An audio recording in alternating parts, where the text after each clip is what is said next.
पाठ 11 ईदगाह, जिसके लेखक हैं प्रेमचंद। हमने प्रेमचंद का जीवन परिचय, पाठ परिचय और पढ़ लिया है।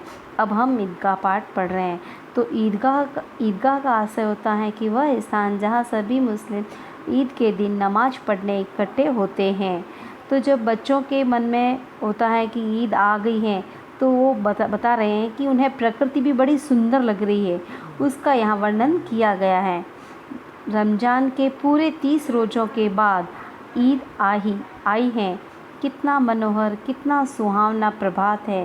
यानी जब बच्चे ईद के दिन सुबह सुबह उठे हैं, तो वो कह रहे हैं कि आज की सुबह बड़ी मनोहर लग रही है, बड़ा सुहावना, प्रकृति बड़ी सुहावनी लग रही है।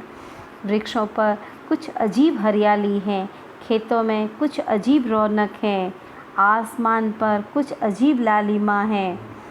आज का सूर्य देखो कितना प्यारा, कितना शीतल है, मानो संसार को ईद की बधाई दे रहा है। जब कोई खुशी का दिन होता है तो हमें हर प्रकृति पूरी तरीके से हमें बहुत सुंदर लगती है। तो ये कह रहे हैं कि आज तो सूर्य भी देखो कितना सुहावना लग रहा है। गांव में कितनी हलचल है, ईदगाह जाने की तैयारियां हो रही हैं। किसी के कुर्ते में बटन नहीं है, पड़ोस के घर से सुई धागा लेने दौड़ा जा रहा है। बच्चों के मन में बच्चों की हलचल बताई गई है कि देखिए कि जो बच्चे नए नए कुर्ते पहनने जा रहे हैं, या कोई पुराना कुर्ता है जिसकी उसकी इस्त्री वगैरह करके, प्रेस वगैरह करके जो पहनने जैसे ही लगे हैं, तो उसके कुर्ते के बटन नहीं हैं। तो कोई बच्चा पड़ोस के घर सुई धागा लेने जा रहा है कि बटन लगा दे, फिर तैयार होके जाएंगे।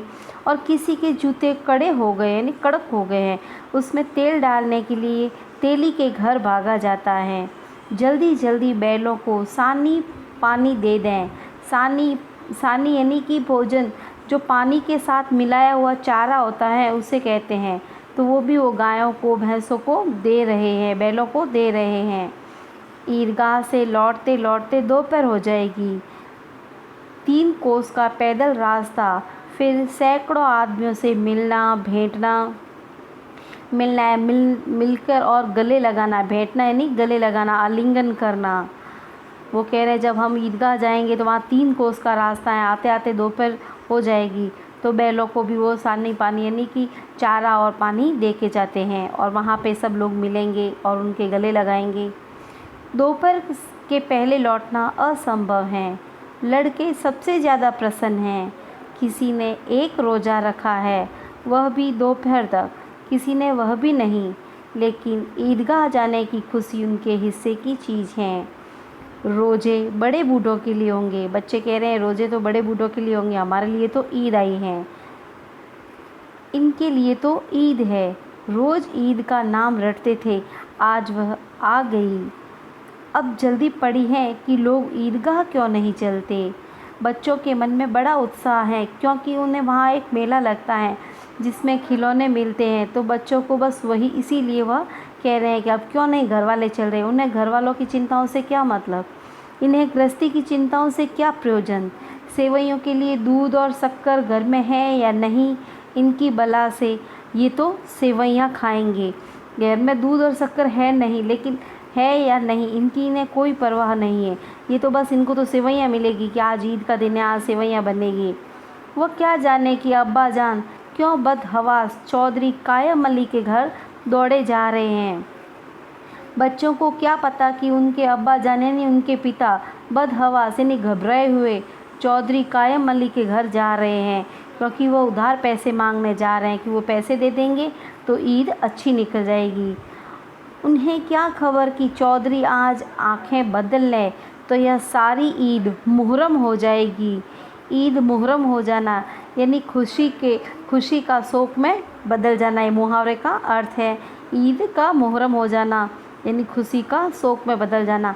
तो उन बच्चों को क्या खबर कि चौधरी साहब, जो कायम अली चौधरी हैं, वो आज आंखें बदल रहे, यानी वो जो उधार पैसे लेने गए हैं वो ना दें, तो उनका ईद है वो मुहर्रम में बदल जाएगी।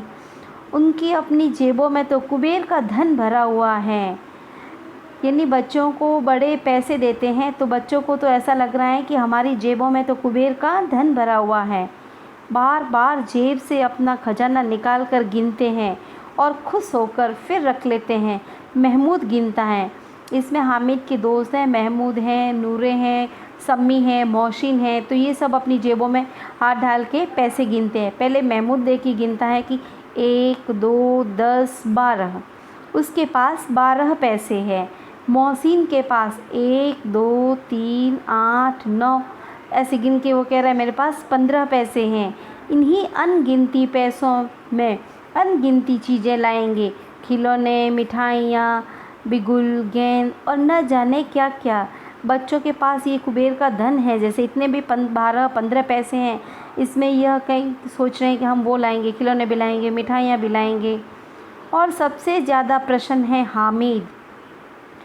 हामिद। वह 4-5 साल का गरीब सूरत दुबला पतला लड़का, जिसका बाप गत वर्ष हैजे की भेंट हो गया, अर्थात जो हामिद थे उनके पिताजी जो हैजे की बीमारी से उनकी मृत्यु हो गई। और माँ न जाने क्यों पीली होती होती एक दिन मर गई। उनकी माँ, हामिद की माता भी नहीं थी, पता नहीं क्या बीमारी थी, लेकिन वो कह रहे हैं कि वो पीली पीली होती एक दिन वो भी मर गई।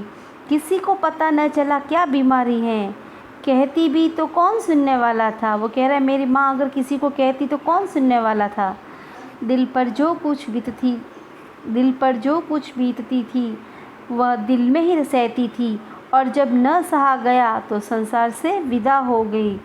अब हामिद अपनी बूढ़ी दादी अमीना की गोद में सोता है और उतना ही प्रसन्न है। उसके अब्बा जान रुपए कमाने गए हैं। हामिद अपनी बूढ़ी दादी है उसकी अमीना, उसके पास ही रहता है और उसकी गोद में सोया हुआ है। बड़ा प्रसन्न है क्योंकि उसकी दादी उसे कह रही है कि तुम्हारे अब्बा जान रुपए कमाने गए हैं, बहुत सी थैलियाँ लेकर आएंगे। अम्मी जान अल्लाह मियाँ के घर से उसके लिए बड़ी अच्छी अच्छी चीज़ें लाने गई हैं, इसलिए हामिद प्रसन्न है। हामिद जब सोया रहता है, वो कहते हैं उसके मम्मी पापा वो ला रहे हैं, वो ला रहे हैं, तो अमीना भी उसे बता रही हैं कि तुम्हारे भी पापा वहाँ से थैलियाँ भर के पैसे लेके आएंगे, और तुम्हारी माता है जो वहाँ से खूब सारी चीज़ें लेके आएगी, खिलौने वगैरह लेके आएगी। इसलिए हामिद बड़ा प्रसन्न है, बड़ा खुश है। आशा बड़ी चीज़ है, और फिर बच्चों की आशा, उसकी कल्पना तो राई का पर्वत बना लेती हैं। कहते हैं कि आशा तो बहुत बड़ी चीज़ है, लेकिन छोटे बच्चों की आशा तो बहुत बड़ी होती है, वो तो राई का पर्वत बना देती है। मुहावरे का अर्थ ये है कि तुच्छ चीज़ का भी बहुत बड़ा चढ़ा कर कहना, या वो छोटी छोटी कल्पनाएं न करके वो बहुत बड़ी कल्पनाएं कर रहा है कि बहुत सारे पैसे लेके आएंगे अब्बा जान, और अम्मी जान खूब चीज़ें लेके आएगी मेरे लिए। हामिद के पाँव में जूते नहीं हैं, सिर पर एक पुरानी धुरानी टोपी है जिसका गोटा काला पड़ गया है, फिर भी वह प्रसन्न है। जब उसके अब्बा जान थैलियाँ और अम्मी जान नियामतें लेकर आएंगी तो वह दिल के अरमान निकाल लेगा। वो मन में सोच रहा है कि अभी मेरे पास ये भले पुरानी टोपी है तो कोई बात नहीं, लेकिन मेरे जब अब्बा जान या मेरी अम्मी जान आएंगे तो खूब सारे पैसे लेके आएंगे, खूब नियामतें वरदान आशीर्वाद लेके आएगी। तब देखेगा महमूद, मोहसिन, नूरे और सम्मी कहाँ से उतने पैसे निकालेंगे कि जब हामिद के साथ ये सब महमूद वगैरह अपने पैसे गिन रहे होते हैं तो उसको लगता है कि अब मेरे भी अम्मी जान और मेरे अब्बा जान आएंगे तो मेरे पास भी खूब सारे होंगे, फिर मैं दिखाऊंगा इन सबको। अबागिन अमीना अपनी कोठरी में बैठी रो रही है। आज ईद का दिन और उसके घर में दाना नहीं, एक भी दाना नहीं है। उसकी दादी अंदर ही अंदर रो रही हैं। आज आबिद होता तो क्या इसी तरह ईद आती और चली जाती। आबिद हैं हामिद के पिताजी, तो वो सोच रहे हैं कि आज मेरा बेटा होता तो क्या ईद ऐसे आती।